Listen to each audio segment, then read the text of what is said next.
La verdad padece, mas no perece. Esta frase de una carta de la Santa Madre, como bien sabemos, a su hija carísima María de San José, las retrata al cabal a las dos. A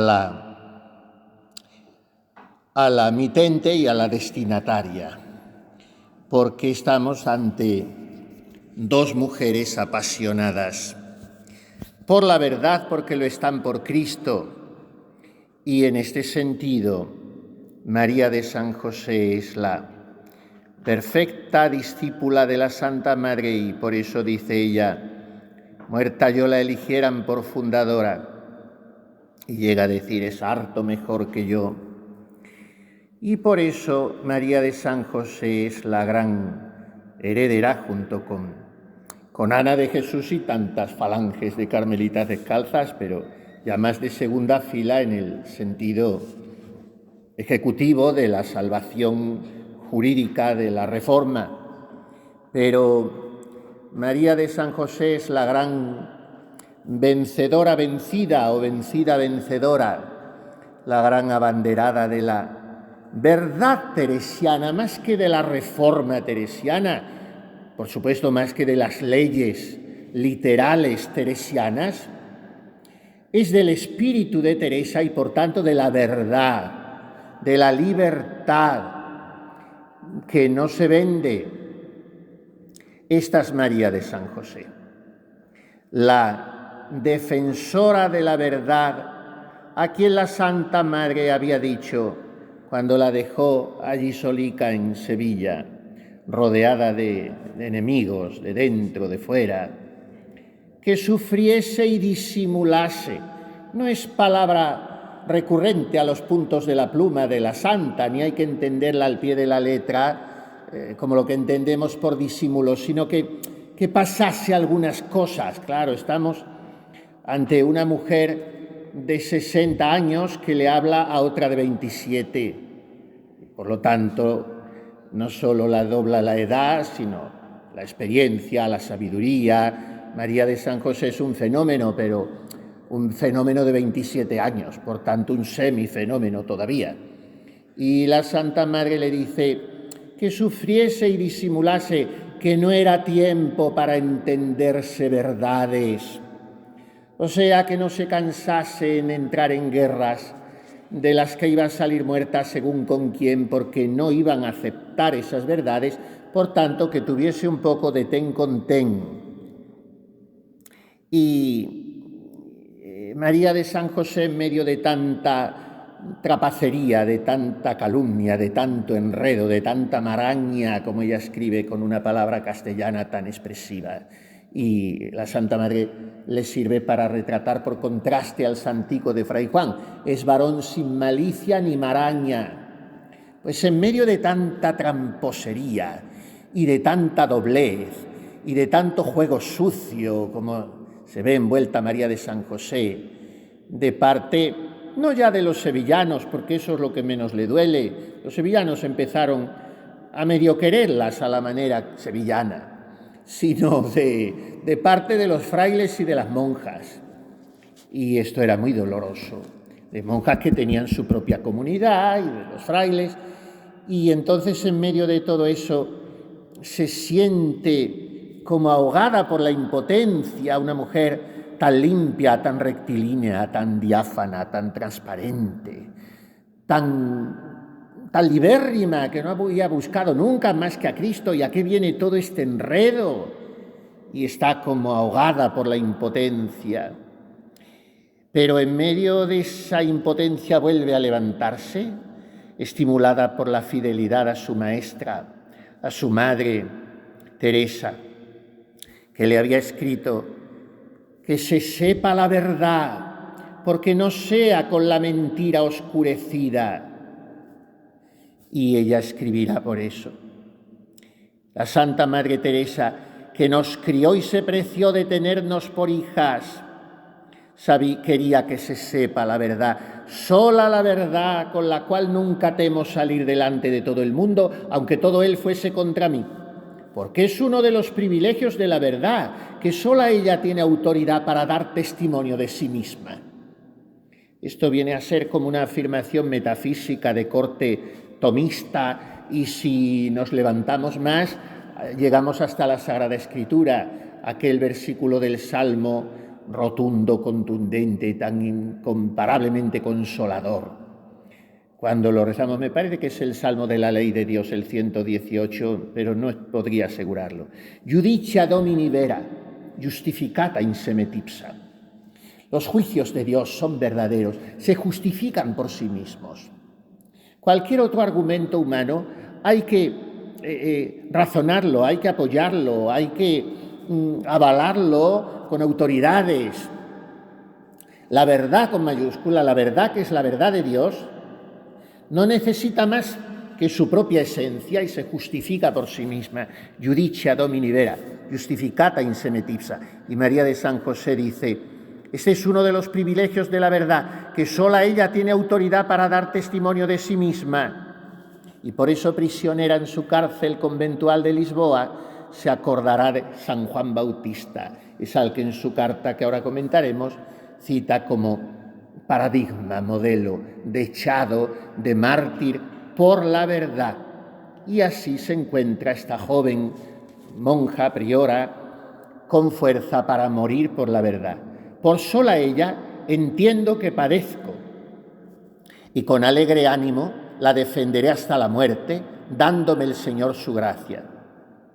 Y ya en vida, de alguna manera, pudo ver María que la verdad triunfaba, porque hubo una serie de carambolas que verdaderamente eran, no sé si decir ironías del destino o venganzas por lo elegante y por lo biológico, porque es que tuvo mucha gracia que el inefable padre Doria, precisamente cuando iba camino de Alcalá para ser proclamado, según habían sido todas las maquinaciones de su ambición, general de la orden naciente, una orden que él pensaba atribuirse, obnubilando totalmente la figura de la mujer, porque estamos ante un misógino, porque era un hombre desviado en tantas cosas, y resulta que yendo a Alcalá se muere en 1594, pero es que además, dice María de San José finamente en otra carta, murieron 6 dentro de poco tiempo, y los 6 murieron de una manera muy chusca, porque es que uno de ellos se ahogó poco menos que en un charco,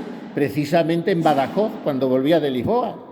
Bueno, pues María de San José lo dice no sin una puntita de caritativo regodeo. Y bueno, pues hay un amor nunca desmentido de parte de ella al hábito del Carmen, a la reforma del Carmen y a la fundadora del Carmen nuevo, que es Teresa de Jesús. Y de aquí brota todo. Y podríamos hablar de tantos documentos, cartas suyas. Una de sus tareas más gloriosas y al mismo tiempo más dolorosas, y ella lo sabía, sabía lo que le costaba, pero no se arredró ni se echó atrás y siguió en ello. Y fue la amistad con Gracián. Pero es que esa defensa de Gracián en María de San José era defensa de Teresa de Jesús. Porque caído Gracián, caía la Santa Madre, que es lo que buscaban los dorianos. Y entonces ella quiere mantener la buena fama de Gracián como el auténtico intérprete y sucesor del estilo, de la blandura, del humanismo teresianos, todo eso que venían a cargarse los otros. Y eran 3 almas que estaban en la misma sintonía desde el principio.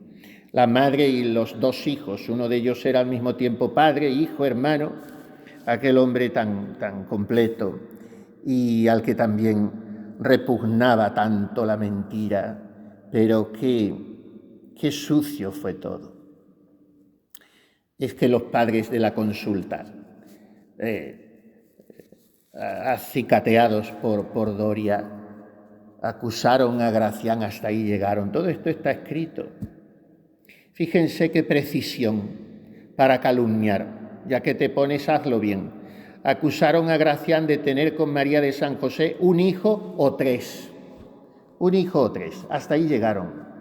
Y entonces ella podía haber dicho, bueno, voy a guardar yo mi fama porque todo esto me está salpicando demasiado, voy a retirarme de esta guerra. No, se mantuvo costándole tanto, porque le había el Señor de restituir la honra a este inocente y santo Padre. Y él también se complica siguiendo en la línea de defender a María de San José. Ante el falso testimonio con notable agravio de una esposa de Jesucristo, cuya alma es de las puras y santas que hay en nuestra religión, mas su esposo, que sabe la verdad, volverá por ella. Hasta ahí llega Gracián a retratar a María de San José, de la que dice en otro lugar que es una de las mujeres de mayor pureza, santidad, espíritu, prudencia y discreción que después de la Madre Teresa de Jesús he conocido en la orden, y la que más trabajos y contradicciones padeció por estar firme en que no se mudasen las leyes que su Madre Teresa les dejó ordenadas.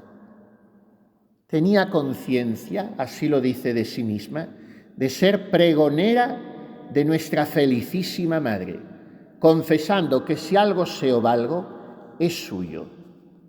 Discípula de Santa Teresa, me llama la atención que en los años 90, a los 8 o 10 años de morir la Santa Madre, tengamos presente que hasta 1616 no es beatificada, pero desde las primerísimas horas le llaman todas sin rebozo nuestra Santa Madre y incluso llegan a decir tranquilamente Santa Teresa cuando se refieren a ella. Pero no dicen nuestra Madre que era santa, no, sino como un título ya oficial, nuestra Santa Madre. Y bueno, pues así, que viva entre nosotras siempre el amor y memoria de aquella Santa Madre. ¿Es posible que otras leyes y perfecciones buscan sus hijas? Se pregunta. Que no abracen con todo su corazón lo que su madre les dejó y el vicario de Cristo le confirma por el primer breve que ella consiguió, que luego Doria anuló. Bueno, podíamos detenernos mucho en los detalles históricos y santos.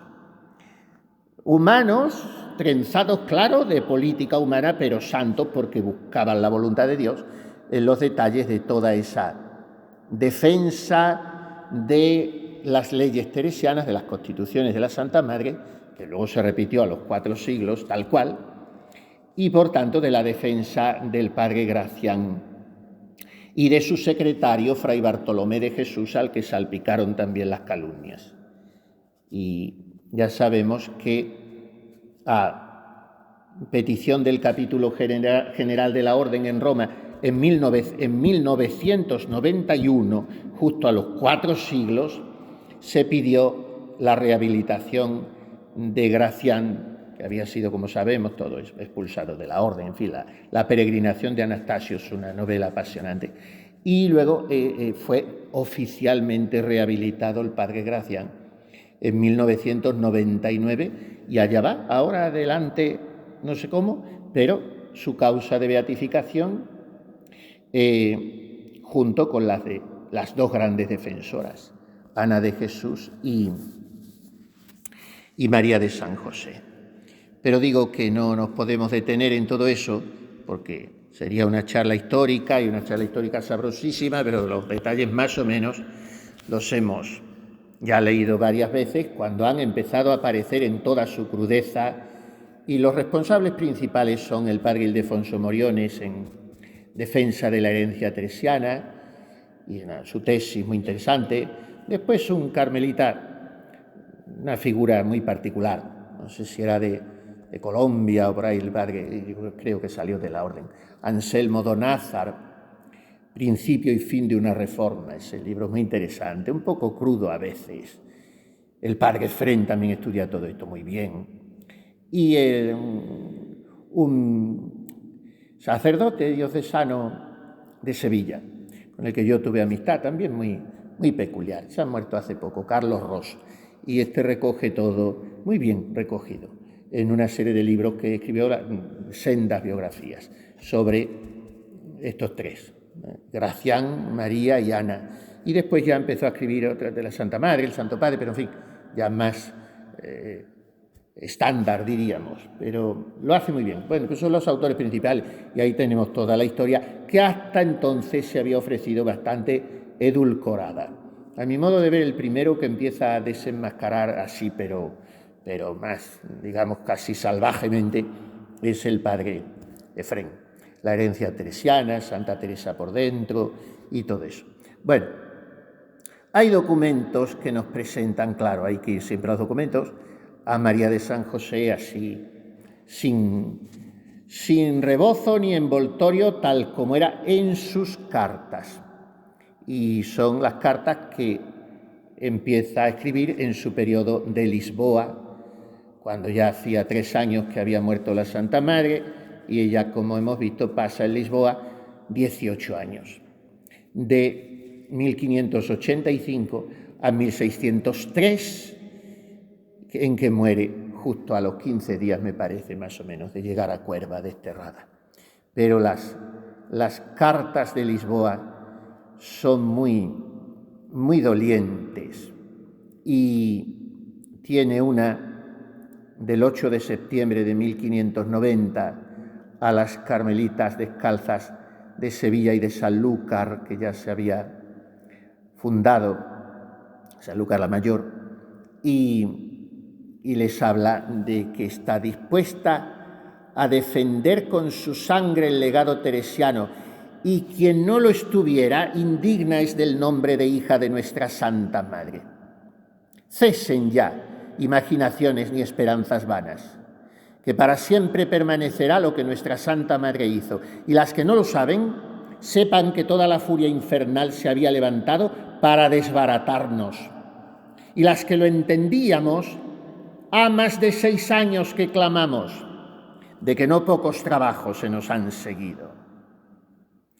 Y ante las escrupulosas y buenistas y monjitas melifluas y conciliadoras a costa de lo que sea, que también las tendría, dice, podrá ser que alguna de mis hijas se altere y le parezca le hago agravio en persuadir con tanta fuerza lo que cada una ama y desea. Pero bien lo sé, carísimas madres y hermanas mías, que cada una dará la vida por la menor cosa de las que nuestra Santa Madre nos dejó. Mas como todavía no ha cesado el demonio, antes ahora pone más fuerza sin culpa de nadie, temo no las persuadan, como en algunas partes lo han intentado, aunque bendito sea el Señor sin fruto. Hay otra carta de 15 días después, 14 de octubre del 90, a las prioras, nada menos que de Ávila y Valladolid, o sea, las primerísimas de la Santa Madre. Y empieza, como es el estilo de esta mujer tan cariñosa, con expresiones de ternura, que no sé qué me pasa en el corazón hacia vuestras reverencias, en fin, esas cosas que son muy de monjas, pero que en su caso eran completamente verdad. Y junto con esto me encolerizo consigo misma y con todas las que de este nombre nos preciamos, hijas de la Santa Madre. ¿Cómo nos sufre el alma callar ahora ni encogernos con miedo?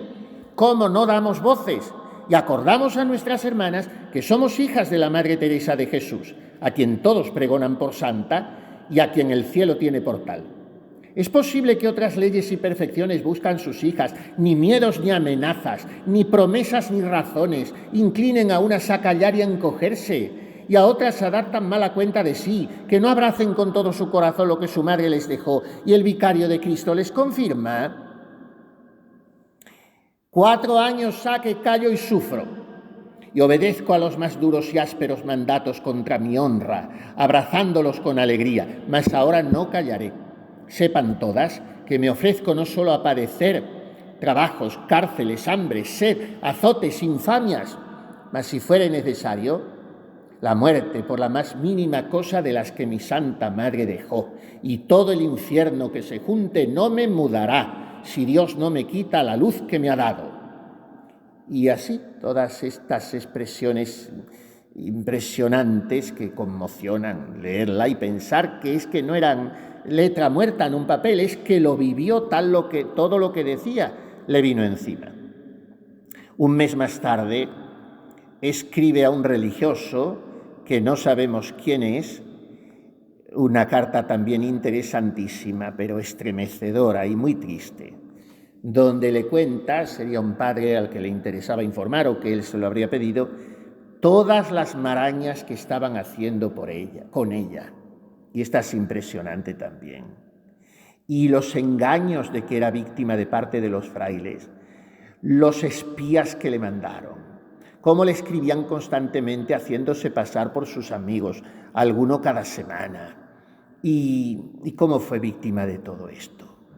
Y lo cuenta sin la menor acritud, con toda objetividad, y en fin, me gustaría leer párrafos de esta carta, pero es muy larga, pero me detengo en esta frase. Le dice a este religioso: cuando al demonio se le descubre alguna maraña con que de razón había de quedar confuso, piensa remediarlo con otra.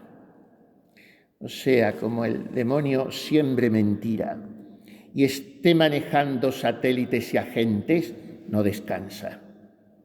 Termina por un camino, se le cierra el paso y vuelve por otro. Y así hicieron con ella, siempre queriendo cogerme, dirá. Y le decían: guárdeme secreto, fíese de mí, tome mi consejo. Y luego la llevaban al descrédito, a la calumnia, en fin. En fin, Padre mío, que por cuantos caminos han podido, me han procurado quitar la honra. Y las cosas que para esto han dicho y escrito a todas partes no son para decir, aunque no lo han por mí, sino por quitársela al Padre.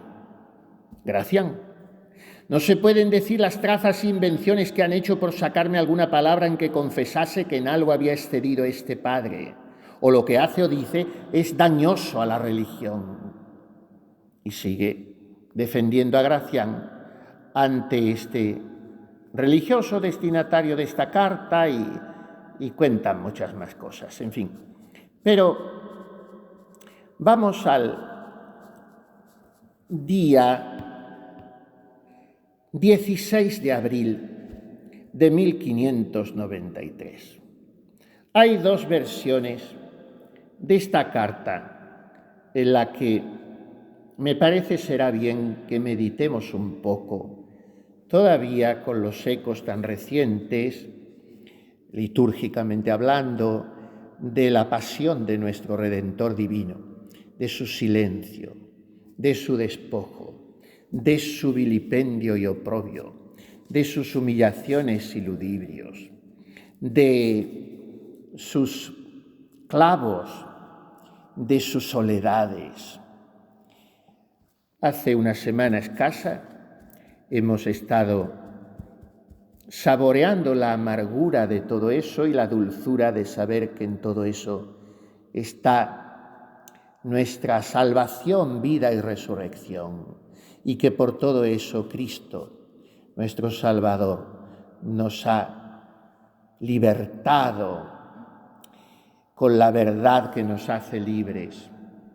Por eso me parece será bien leer desde esta música de fondo de la teología de la redención y por tanto de la teología de la cruz, la carta que escribe una pobre y presa descalza, consolándose y consolando a sus hermanas e hijas, que por verla así estaban afligidas.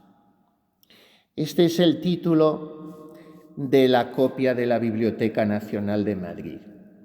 El título que trae el manuscrito copia también, conservado en el archivo del Carmelo sevillano, es Carta que escribe una pobre religiosa muy querida de nuestra Madre Santa Teresa de Jesús y compañera de la Santa en su fundación. Lisboa, Madre María de San José. Es una carta larga, muy bonita literariamente hablando, muy serena, muy afectiva, muy tierna. A mí, lo confieso, a veces me ha conmovido esta carta hasta las lágrimas, porque pienso en aquella mujer, 10 meses, sola en una carcelilla de un convento, sin hablar con nadie, sin recibir los sacramentos, a la que después el estómago le ha criado piedras, dirá ella en otra carta cuando salga, por haber estado casi esos 10 meses todo el tiempo sentada en un pollete porque no tenía más mobiliario ni más comodidad, sin moverse, de un espacio estrechísimo. Y sabiendo las calumnias que sobre ella, para destruir la obra de la Santa Madre, estaban vertiendo los superiores de la orden, y sin que eso le hiciese temblar el pulso ni retirarse de su defensa de la verdad. Y empieza la carta diciendo a sus monjas, enseguida la comunidad de Lisboa, como pasaba entonces con casi todas, se plantó en 20 monjas, que es las que eran, me parece que entonces todavía no estaba la licencia de las 21, porque lo de las 20 sabemos que es que la propia Santa Madre lo amplió, viendo que 13, entonces la gente se enfermaba, se moría, y 13 eran poquísimas, ya sabemos que amplió a 20. Y luego la 1 era ya en recuerdo de la Santa Madre, pero creo que pasaron unos años, y no sé quién puso eso de la 1, pero la Santa Madre puso 20, y entonces eran 20 las que estaban en Lisboa. Y las 20, las 19, lloraban desconsoladas, porque tenían a su priora, que ya no lo era, porque estaba depuesta, pero era su madre de todas, tan jovencita además, y lloraban. Y ella lo primero es que le reprocha dulcemente esos gemidos y sollozos, como en mis oídos a cada momento suenan. Y después de esa introducción cariñosa, les dice, como buena hija de Teresa, que no quiere verlas flacas y que por qué se turban. ¿Ignoráis por ventura la gloria y riqueza de la tribulación? Y ella les dice, no es para tanto. Esto me encanta. La primera parte de la carta, claro, después va a ponderar el valor de la cruz, del sufrimiento, del padecer, pero no tanto autorreferencialmente, sino que como mujer inteligente, en contra de lo que suelen hacer muchas otras vírgenes necias, no está bajando de lo universal a lo particular, sino al revés, elevándose del detalle episódico, muy trágicamente episódico y no tan detalle, pero elevándose de eso a lo universal. Esta es una metodología de funcionamiento de la mente y de modus operandi que ensancha mucho el alma. No ir a lo pequeño, no ir a lo anecdótico, no ir a la cuestión cotidiana, elevarme alto a vida eterna. Es que me han hecho, es que me han dicho, o es que no me han hecho ni me han dicho. Que no es eso. La cruz, el Calvario y detrás más arriba la resurrección. Y entonces ya no soy yo, vivo yo, pero no soy yo, es Cristo quien vive en mí. Y como no soy yo, no son mis cosas, ni son mis penas, ni son mis llagas, ni son mis humillaciones. ¿Pero qué tus humillaciones? Es la humillación de Cristo saturado de oprobios. Y lo mío, que es ridículo, se sumerge en ese océano y en ese horno ardiente de caridad. Y entonces vivo o trato de crecer, pobre de mí, tan soberbio, tan egoísta, tan vanidosote y tan bobo, desde la humildad de Cristo y desde la cruz de Cristo. Y para esto, como digo, el método, la receta es esa. No bajemos a lo particular. Qué difícil lo ponen tantísimas almas. Tú venga a darles el ideal, el espíritu evangélico de esa cuestión. Si ves que, mire, quiero que usted sepa, le voy a explicar, pasó esto, que no me importa, que no me haga perder el tiempo ni me aburra, que todas las historias son iguales. ¿Quiere usted que yo le cuente las mías? Si quiere se las cuento. Y a lo mejor salía ganando yo, pero ¿qué? ¿Y a dónde vamos con las historias? Eso es algo que me parece siempre tan inelegante y tan ininteligente, porque al final las personas con nuestras historietas nos llevamos lo que estamos de lejos. Que a usted le han dicho tonta, pues a mí me han dicho tonto, o no me lo han dicho, me lo han hecho sentir, porque todos te labrarán, todos son oficiales que te han de labrar, unos con la palabra, otros con la obra y otros sintiendo tú que ellos no te estiman, que es peor que te lo digan de palabra o de obra, porque te estás dando cuenta que te lo dicen por detrás, o te ignoran, o te marginan, o no te comprenden, Bueno, ¿qué? ¿Para qué vamos a narrar la historia ni hablarla conmigo mismo? Porque de nada me sirve que la calle ante los demás si estoy todo el día en diálogo conmigo mismo y en centrifugado permanente. Entonces lo que nos enseña esta carta es que esta mujer grande y libre, y una, porque era una, entonces era una grande y libre, pues esta mujer dice, bueno, esta es mi situación, sí. Ahora, ¿qué os voy a decir? Que me dan de vez en cuando las lentejas mohosas, que la de celdita es así, es aquí, que no se pone a circunstanciar, no. Por eso, porque es muy señora en su pobreza, en su marginación absoluta, pero no se habla de eso, no habla de ella misma, habla de la cruz de Cristo en medio de todo eso. Para mí es lo grande de esta carta. Y le llama a eso que está pasando divinos tesoros no buscados, que son los mejores. Divinos tesoros no buscados. Madre, écheme al último lugar, deme el oficio que nadie quiera. Tranquila, ya te vendrá las cosas, tú deja correr, si todo viene. Pero cuando es no buscado, acéptalo como un divino tesoro y como la perla preciosa ante la cual el mercader vende todo lo que tiene para comprarla. ¿Por qué habemos de ser nosotras de peor condición que los mundanos, donde tanto reina la codicia? Y con todo se descubren unos a otros las minas de oro, plata y piedras que llaman preciosas. Y nosotras, con título de humildad, no damos voces y convidamos a los bienes que hay en la cruz de Cristo. ¿Y cómo sufrimos que aquellos, los mundanos que se avisan unos a otros de las minas de oro, cómo sufrimos que aquellos, por solo nuevas que a otros les dieron, corran a porfía y se engolfen en un abismo de trabajos por ganancia incierta? Y nosotras aún no queremos experimentar ni tocar lo que se nos entra por la puerta. No osaría llamarme cristiana, cuanto menos religiosa, si de lo que padezco me quejase. Las quejas, la receta infalible para la santidad. No quejarme nunca, ni de nada, ni de nadie, ni por fuera, ni por dentro. No me podría llamar cristiana y menos religiosa si me quejase. Hace mucho calor, el que Dios quiera.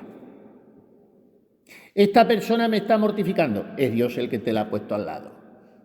No tengo inteligencia, la que Dios te ha dado. Estoy enferma, Dios te ha quitado la salud. Quejarse es quejarse de Dios. Le oía yo decir a un sacerdote que ya está en proceso de beatificación, en mis tiempos de seminarista. Quejarse es quejarse de Dios. Es que esto, es que lo otro, es que Dios lo ha dispuesto. Como le dice el Santo Padre a aquella monjita consoladora de Job. Parece mentira, Fray Juan de la Cruz, digo yo, que le escribiría porque la carta no se conserva, pero se colige de la respuesta de él. Parece mentira lo que han hecho, tenerle 9 meses en una carcelilla que no cabía bien con cuán chico es, dice la Santa Madre. Con cuán chico es. Tenía que ser muy santo, muy santo, muy santo. El Santo Padre, alma purísima, sin malicia ni maraña. varón celestial y divino, los huesecitos de aquel cuerpo han de hacer milagros. ¿Qué cosas dijo la Santa Madre de él? No las dijo de nadie. De Gracián, al que quería mucho más, no dijo esas cosas. Pero de Santo Padre, los huesecitos de ese cuerpo. No he hallado en toda Castilla, otro como él, ni que tanto fervore en el camino del cielo. Y tenía 20 y tantos años el muchacho, y ella 60. No he hallado otro como él. Los huesecitos de ese cuerpo han de hacer el milagro. Ni tan huesecitos, que por el examen post-mortem de su cuerpo no medía más de 1,5 metros. Hay que ser muy santo para con esa estatura ser tan santo, ¿eh? Pues es que tenía que ser. Bueno, pues el Santo Padre, que no cabía en la cárcel con cuán chico es. Hasta Felipe II llegó la Santa Madre a escribirle que entre moros lo tratarían mejor. Pues sí, porque la verdad que Gracián estuvo entre moros y no pasó tanto, pasó mucho. En los baños de Argel y en Túnez pasó mucho Gracián. Hay que ver cómo la peregrinación de Anastasio, lo que cuenta y todo aquello, los horrores que tuvo que... Pero tenía cierta libertad y se movía y catequizaba a unos y a otros, y luego se hizo medio amigo del Bajá porque tenía tanta magia Gracián, pero estar en una carcelilla sin ver a nadie, 9 meses y aquello... Y bueno, parece mentira que escribe aquella monja, lo que han hecho con vuestra reverencia. ¿Y qué respuesta la del Santo Padre? Hija, estas cosas no las hacen los hombres, sino Dios. ¿Qué cosa? Que no las hacen los hombres, pero entonces eso lo ha hecho Dios. Dios va a hacer ese... Pero a través de los hombres Dios lo permite, lo va trazando.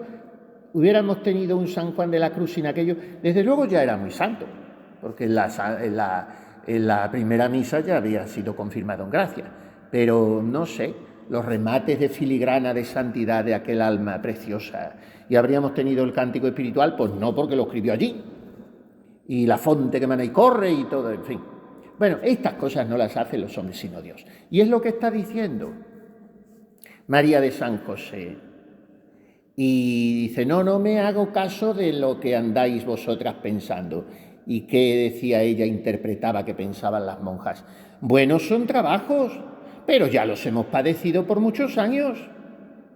Estos ya no se pueden llevar y parece que no se sirve Dios de ellos porque redundan en deshonor de muchos. Esto es un sofisma. Dios no puede querer esto porque está sirviendo para desprestigiar la orden, mi convento. Yo a mí que me tiren a una alcantarilla, pero mi convento, mi orden, la soberbia colectiva que decía el padre Torres, que es lo que se carga las órdenes y toda la vida y por ahí. Tu convento y tu orden, ¿qué pasa? Tu convento. Pues en tu convento la iglesia sigue lo mismo, no pasa nada. Si nos caen cruces de prestigio, que caigan. Esto es mucho del corporativismo institucionalista, ¿eh? Mi institución, ¿pero tu institución qué? Si aquí lo único que el Señor ha prometido que perseverará hasta el fin de los siglos, y mire la que está cayendo, es la Iglesia. Y la Iglesia es la casta meretris, no puede estar más safeada externamente. Pero no pasa nada, los desprestigios y los parámetros evangélicos son otros. Al decir que nos duelen y parecen ofensas de Dios, pluguiera este Altísimo Señor, no se hicieran otras mayores en el mundo. Y dice ella, ¿qué es para llorar las persecuciones que estamos sufriendo por esto? No, para llorar son las ofensas que hacen a Dios los que pisotean la sangre de su Hijo. Eso es para llorar. Las herejías, los sacrilegios y desacatos al Santísimo Sacramento. Eso lloremos.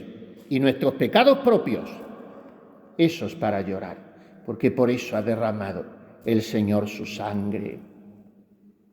Y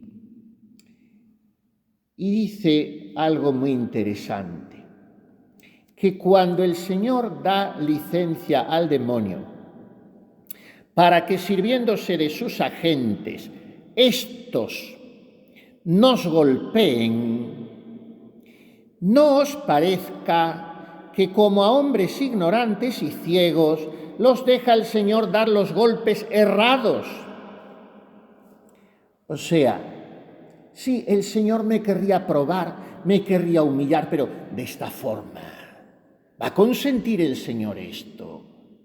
Bueno, Cuando María de San José escuchaba que decían las calumnias que decían de ella, enredándola en plan carnal con el padre Gracián, y solo iba a caer el Señor. Y dice ella misma: no os parezca que el Señor da los golpes errados. No. Aplica su mano a cada golpe. Lo está diciendo de ella misma. Porque aunque los que dan los golpes piensan que desbastan en una parte, Él lleva el golpe a otra.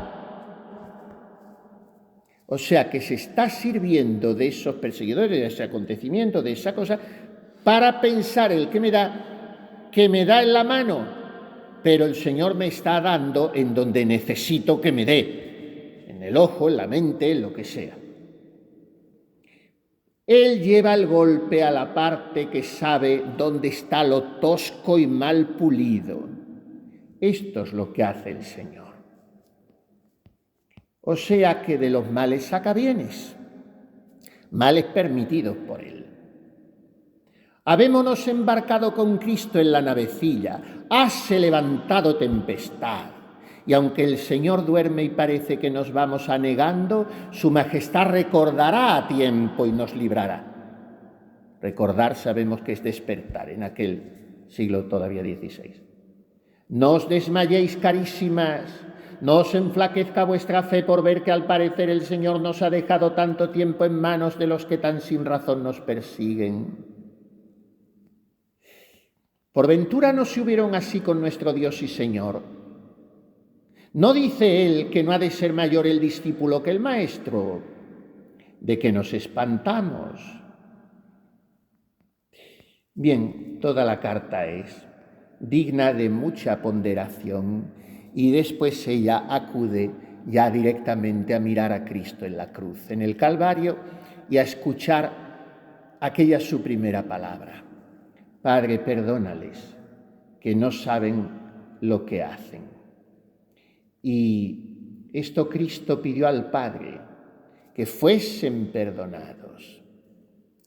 Pues se les dio tiempo para hacer penitencia y ver la resurrección del Señor y las maravillas que sucedieron.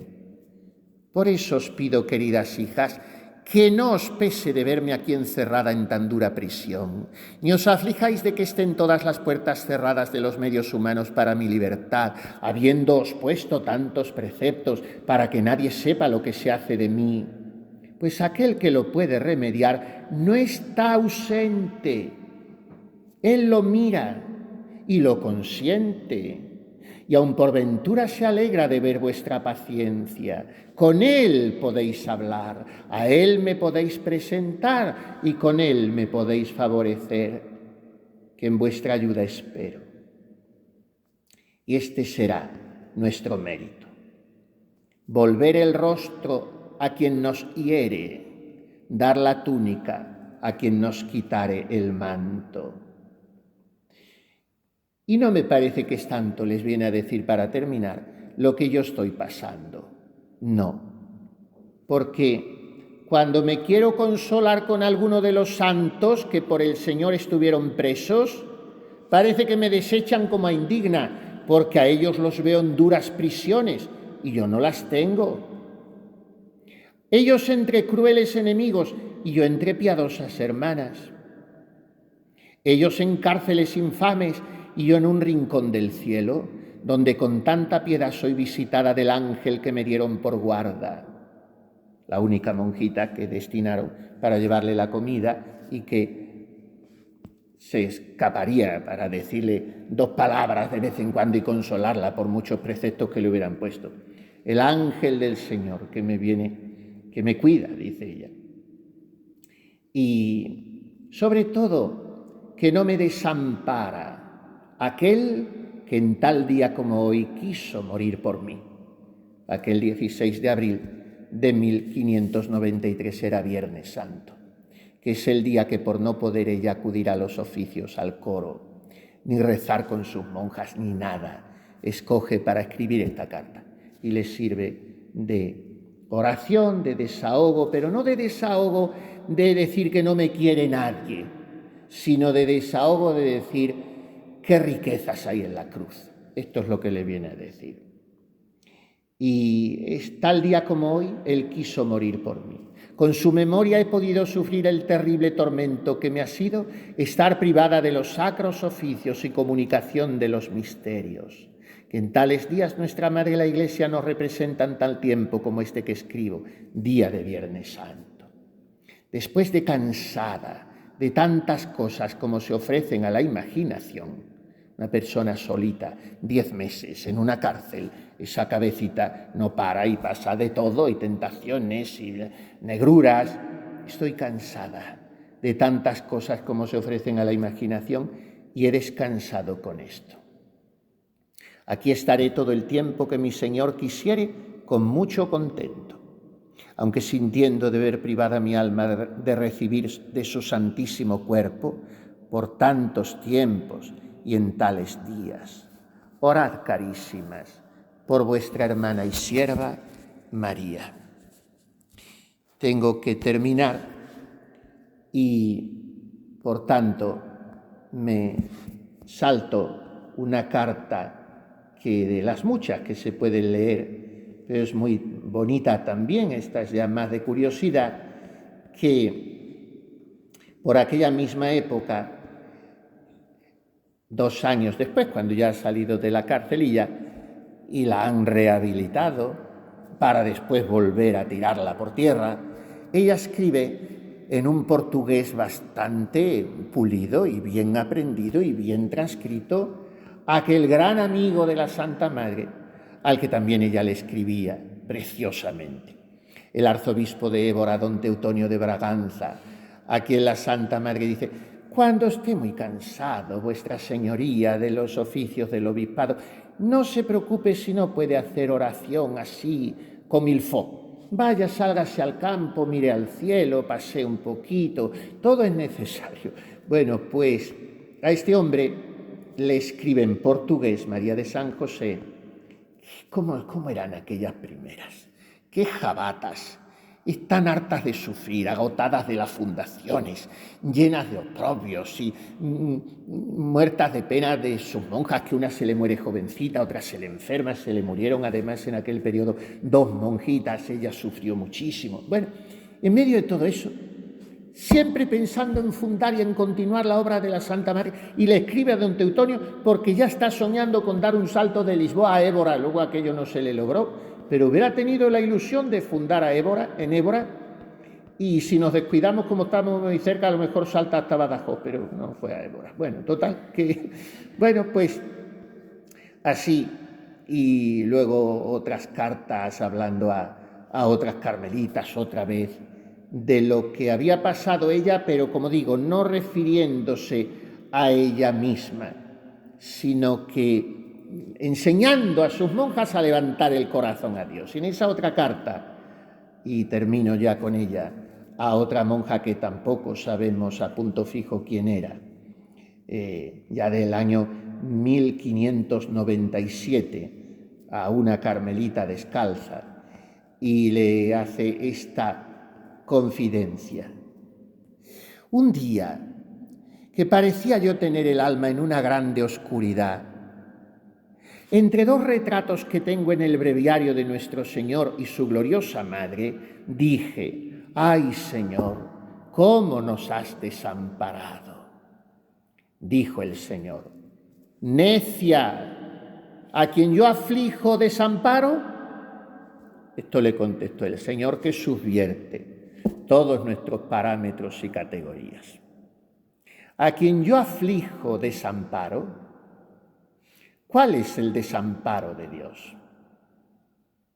No el de quien puede decir: sentéme a la sombra del que había deseado mi alma, y la sombra es la cruz.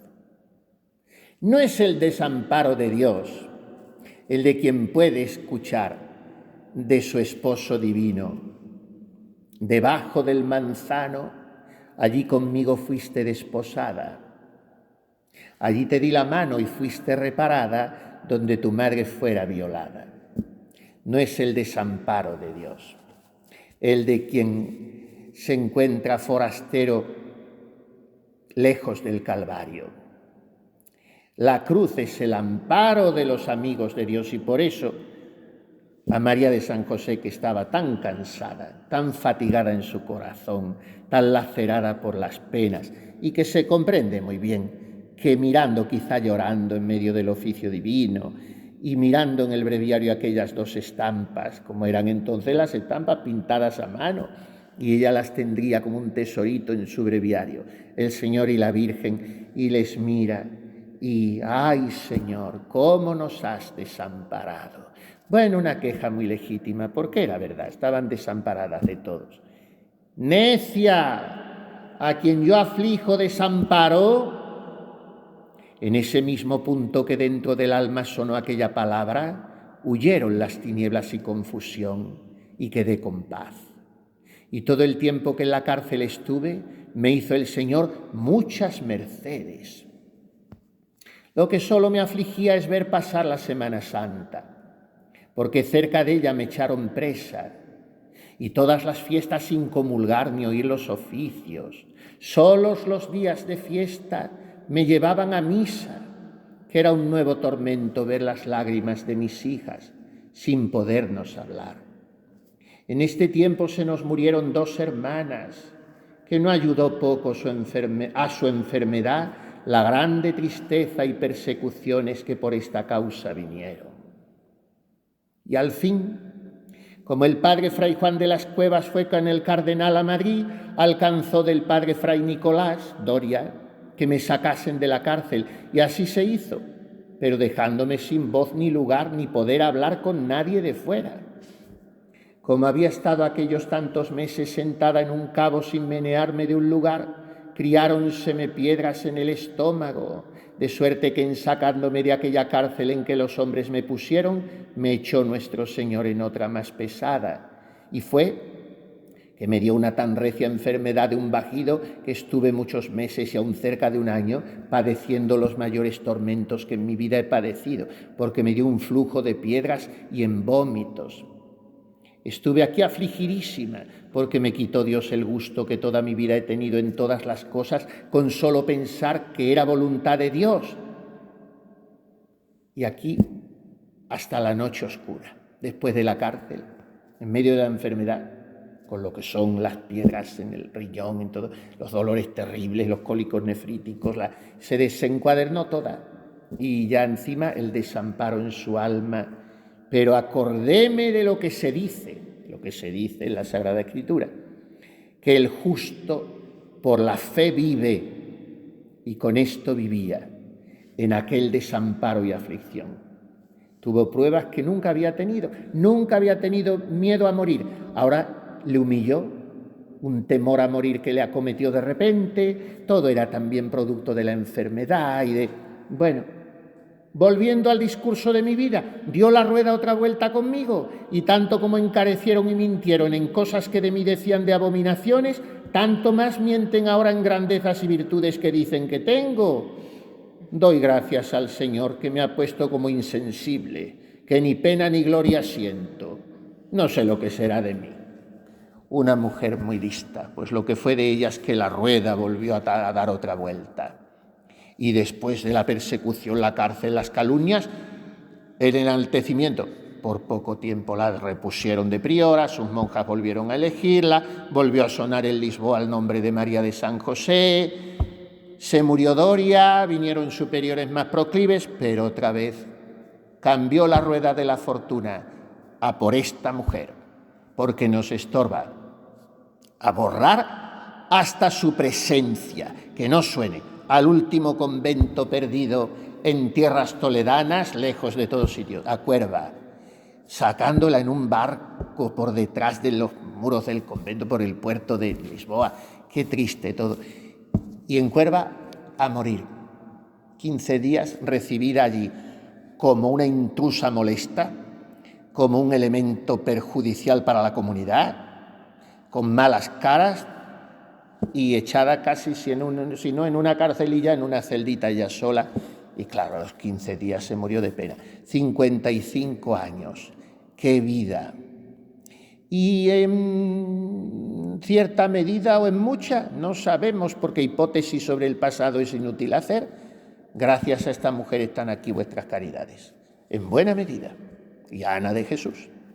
Entonces creo que la deuda de gratitud de la orden de las carmelitas para con estas primeras descalzas tan aguerridas, tan esforzadas, tan varoniles, tan impresionantemente contundentes en su amor a la verdad y en su libertad, esa deuda es muy grande, porque lo que ellas vienen a enseñarnos es eso. Primero, la verdad os hará libres.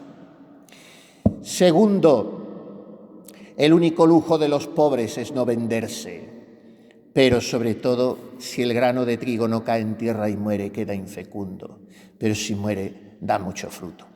Y es lo que hicieron. María de San José es lo que hizo. Morir y morir y morir.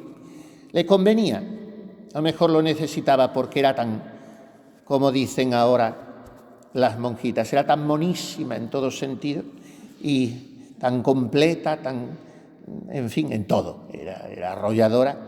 Bueno, pues tenía que morir. Y nosotros tenemos que morir. Y siendo así que no somos tan monísimos, sino mucho más feos y menos completos y más petardos, pero no queremos morir. Y no quiera hijas, sino cruzas secas, que es linda cosa, y qué seca fue la cruz de María de San José.